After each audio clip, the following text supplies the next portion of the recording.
Hello बच्चों, कैसे हैं आप सभी। आशा करता हूँ आप लोग अच्छे होंगे। तो रसायन विज्ञान का अनुसार पेपर चल रहा था, पेपर कोड 347 बीजेड क्लास 12 का। मैंने आप लोगों को प्रीवियस वीडियो में क्वेश्चन नंबर फर्स्ट और सेकंड को पूरा सॉल्व करवा दिया था।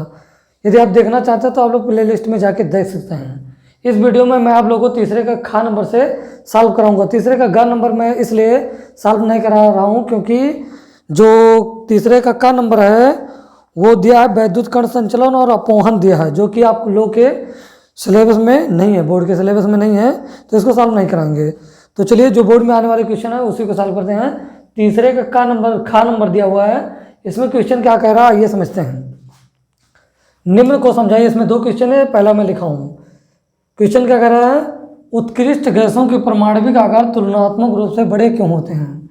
आप जैसा कि आप जानते हैं, पीरियोडिक टेबल में लेफ्ट टू राइट जाने पर किसी भी तत्व का जो परमाणु साइज होता है वो घटता है, लेकिन फिर भी कह रहा है उत्कृष्ट गैसों के परमाणु आकार बड़े क्यों होते हैं, परमाणविक आकार। इसका रीजन क्या है ये समझते हैं। जैसा कि यहाँ पर लिखा गया है, किसी आवर्त में उत्कृष्ट गैसों का आकार सबसे अधिक होता है। इसका कारण यह है कि पहला नंबर दिया हुआ है, उत्कृष्ट गैस अणु नहीं बनाते हैं। उत्कृष्ट गैस जो होते हैं अणु नहीं बनाते हैं। दूसरा नंबर है, इसके कक्षक पूर्ण भरे होते हैं। इसका जो इलेक्ट्रॉनिक विन्यास होता है वो होता है NH2 NP6 होता है। और उत्कृष्ट गैसों के सभी तत्वों के बायकोष में 8 इलेक्ट्रॉन होता है हीलियम को छोड़कर, इसलिए किसी से क्रिया नहीं होता है, क्रिया नहीं करता है। इसके कक्षक पूर्ण भरे होते हैं। अगला नंबर है, उत्कृष्ट गैस अक्रिय प्रवृत्ति के होते हैं। ये क्रिया किसी से नहीं करते हैं क्योंकि इसके ऑटोमोसल में 8 इलेक्ट्रॉन होता है। वही चीज़ यहाँ लिखा है, क्योंकि इनके अष्टक पूर्ण होते हैं। बायकोष में 8 इलेक्ट्रॉन होगा तो अष्टक क्या होगा, कंप्लीट होगा। अगला नंबर है, उत्कृष्ट गैसों में सहसंयोजक त्रिज्या नहीं पाई जाती है, केवल वान डर वाल त्रिज्या पाई जाती है।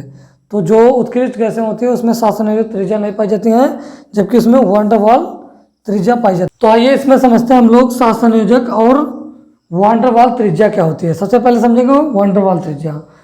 तो इसमें किसी ठोस अवस्था में एक ही तत्व के दो अणुओं के निकटतम परमाणुओं के नाभिकों के बीच की दूरी के आधे भाग को हम कहते हैं वान डर वाल त्रिज्या। वान डर वाल्स त्रिज्या। और सहसंयोजक त्रिज्या क्या होती है, एक ही तत्व के दो परमाणुओं के नाभिकों के बीच की दूरी के आधे भाग को हम कहते हैं सहसंयोजक त्रिज्या।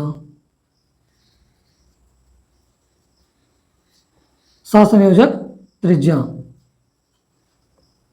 और इन दोनों में जो साइज होती है वो वान डर वाल त्रिज्या की साइज सहसंयोजक त्रिज्या से बड़ी होती है। इसमें मैं आप लोगों को साइज बता दूं तो वान डर वाल त्रिज्या की साइज सबसे बड़ी होती है, उससे छोटी होती है मेटेलिक त्रिज्या की साइज, और सबसे छोटी होती है सहसंयोजक त्रिज्या की साइज। तो जैसा कि आप लोग जानते हैं, जो उत्कृष्ट गैसें होती हैं उसमें सहसंयोजक त्रिज्या नहीं पाई जाती है, केवल वान डर वाल त्रिज्या पाई जाती है। इसीलिए जो उत्कृष्ट गैसें होती हैं उनका साइज सबसे बड़ा होता है।